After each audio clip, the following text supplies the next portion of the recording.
ਜੀ, अस्सलाम वालेकुम। मैं लियाकत अली, ਤੁਸੀਂ ਵੇਖ ਰਹੇ ਹੋ ਮੇਰਾ YouTube ਚੈਨਲ। ਲਾਹੌਰ ਦੇ ਵਿੱਚ ਕੱਲ੍ਹ ਇੱਕ ਅਫਸੋਸਨਾਕ ਵਾਕਿਆ ਹੋਇਆ ਹੈ। ਸ਼ੇਰਾ ਕੋਟ ਦੇ ਏਰੀਏ ਉੱਥੇ ਇੰਸਪੈਕਟਰ ਸੈਫੁੱਲਾ ਨਿਆਜ਼ੀ ਸਾਹਿਬ ਦਾ ਕਤਲ ਹੋਇਆ ਹੈ। ਉਹਨਾਂ ਦੇ ਜਿਹੜਾ ਫਲੈਟ ਆ ਜਿੱਥੇ ਉਹਨਾਂ ਨੇ ਕਿਰਾਏ 'ਤੇ ਰਹਿ ਰਹੇ ਹਨ, ਅਤੇ ਉਹਨਾਂ ਨੂੰ ਕਿਸ ਬਿਨਾਂ 'ਤੇ ਕਤਲ ਕੀਤਾ ਗਿਆ, ਕਿਉਂ ਕਰਨ ਵਾਲਾ ਕੌਣ ਸੀ, ਔਰ ਇੰਸਪੈਕਟਰ ਸੈਫੁੱਲਾ ਨਿਆਜ਼ੀ ਸਾਹਿਬ ਕਿਹੜੇ ਏਰੀਏ ਤੋਂ ਬਿਲੋਂਗ ਕਰਦੇ ਹਨ।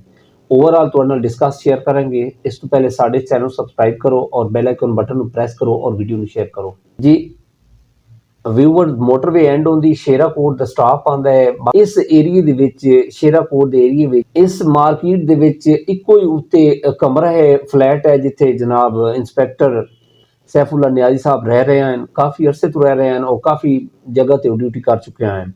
ਤੇ ਇੰਸਪੈਕਟਰ ਸੈਫੁੱਲਾ ਨਿਆਜ਼ੀ ਸਾਹਿਬ ਦਾ ਜਿਹੜਾ ਤਾਲੁਕ ਹੈ ਸੀ, ਉਹ ਮੀਆਂ ਅਲੀ ਦੇ ਰਹਿਣ ਵਾਲੇ ਹਨ। ਨਿਆਜ਼ੀ ਫੈਮਿਲੀ ਨਾਲ ਉਹਨਾਂ ਦਾ ਤਾਲੁਕ ਹੈ ਸੀ। ਤੇ ਉਹ ਜਿਹੜਾ ਨਾ ਥੱਲੇ ਇੱਕ ਲੜਕਾ ਸੀ ਅਦੀਲ, ਉਹਦੇ ਚਾਚੂ ਦੀ ਦੁਕਾਨ ਹੈ ਸੀ ਥੱਲੇ, ਅਨਾਇਤ ਆਟੋ ਸਟੋਰ ਤੁਸੀਂ ਦੇਖ ਰਹੇ ਹੋ। ਇਸ ਦੁਕਾਨ ਤੇ ਆਪਣੇ ਚਾਚੂ ਕੋਲੋਂ ਮੋਟਰਸਾਈਕਲਾਂ ਦਾ ਕੰਮ ਸਿੱਖ ਰਹੇ ਸੀ ਔਰ ਨਾਲ ਹੀ ਇਹਨਾਂ ਦੀ ਖਿਦਮਤ ਕਰਦਾ ਇੰਸਪੈਕਟਰ ਸੈਫੁੱਲਾ ਨਿਆਜ਼ੀ ਸਾਹਿਬ ਦੀ ਖਿਦਮਤ ਕਰਦਾ ਹੈ। ਚਾय वगैरह लिया के दे देनी, उन्होंने बूट पॉलिश कर देने ने, कपड़े इस्त्री करवा के, जो बाकी सैफुल्ला नियाज़ी साहब को खर्चा वगैरह भी देने जनाब। तो अदील दे बकौल इस तरह की तला कलामी हुई अदील दे बकौल कि मेरा जड़ा उन्होंने इंस्पैक्टर सैफुल्ला नियाज़ी साहब का जो बिहेव आ ठीक ना, हर गल ते मैंने टोकते हैं, मेरी बेइज्जती करते हैं, मैंने गालां करते हैं। तो तंग आके ना उन्होंने 9 बजे इंस्पैक्टर सैफुल्ला नियाज़ी साहब का असला जो कारी तौर असला जो उन्होंने कोल है सी, वही अदील ने जनाब चुक के उन्होंने फायर कर दिते ने। ते तकरीबन 4 तो 5 गोलियां मारियां ने।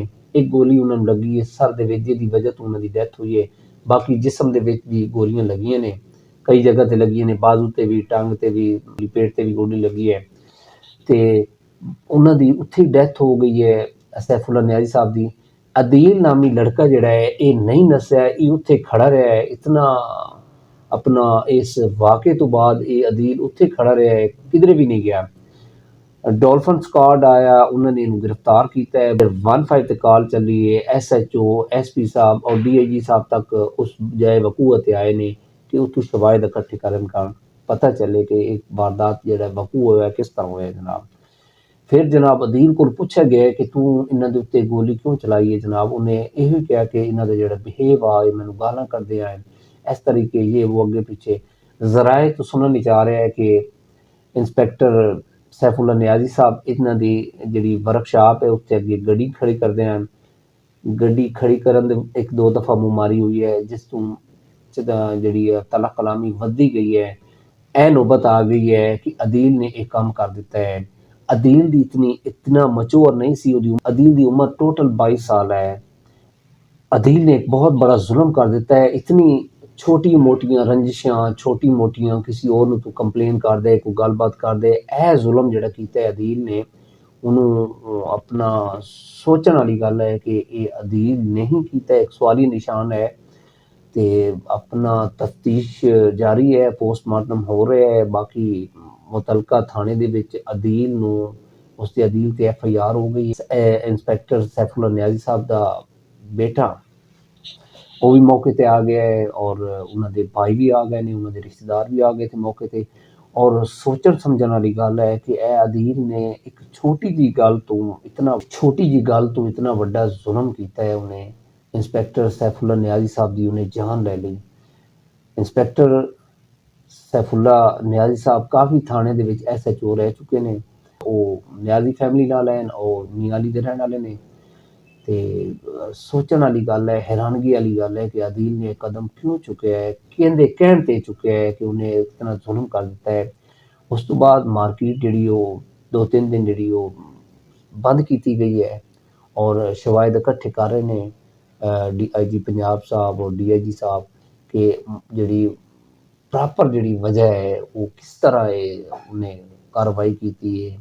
और इंस्पैक्टर साहब का ही असला उन्होंने उत्ते उन्हें उठाया, उन्होंने खिलाफ उठा के ते उन्होंने जान ले ली है। और अदील जिहड़ा है वो नस्या भी नहीं है, उन्हें गिरफ्तारी उसी टाइम दे दी है। और जिहड़ी इन्हां दी रिहाइश है सी ਇੰਸਪੈਕਟਰ SHO ਸੈਫੁੱਲਾ ਨਿਆਜ਼ੀ ਸਾਹਿਬ ਦੀ, ਉਹ ਬਿਲਕੁਲ ਯਾਨੀ ਕਿ ਛੱਤ ਦੇ ਉੱਤੇ ਬਿਲਕੁਲ ਸੈਪਰੇਟ ਹੈ, ਸੀ ਇੱਕ ਕਮਰਾ ਹੈ, ਬਾਕੀ ਸੇਨ ਹੈ ਉੱਤੇ ਛੱਤ ਦੇ ਉੱਤੇ ਹੈ, ਸਾਈਡਾਂ ਤੋਂ ਦੀਵਾਰਾਂ ਨੇ ਤੁਸੀਂ ਦੇਖ ਰਹੇ ਹੋ। ਤੇ ਬਾਕੀ ਅੱਲਾਹ ਤਾਲਾ ਉਹਨਾਂ ਦੀ ਮਗਫਰਤ ਫਰਮਾਏ ਔਰ ਉਹਨਾਂ ਦੇ ਜਿਹੜੇ ਲਵਾਇਕੀਨ ਹਨ ਉਹਨਾਂ ਨੂੰ ਸਬਰ ਜਮੀਲ ਅਤਾ ਫਰਮਾਏ। ਸਾਡੀ ਇਹ ਦੁਆ ਹੈ ਔਰ ਅਸੀਂ ਪੁਰਜ਼ੋਰ ਮੁਜ਼ੰਮਤ ਕਰਨੇ ਹਾਂ ਕਿ ਇਸ ਤਰ੍ਹਾਂ ਦੀ ਘਿਨੌਣੀ ਹਰਕਤ ਅਦੀਲ ਨੂੰ ਨਹੀਂ ਕਰਨੀ ਚਾਹੀਦੀ ਹੈ। ਅਸੀਂ ਇਸੇ ਪੈਗਾਮ ਦੇ ਨਾਲ ਸਾਨੂੰ ਇਜਾਜ਼ਤ ਦਿਓ। ਖੁਦਾ ਹਾਫਿਜ਼।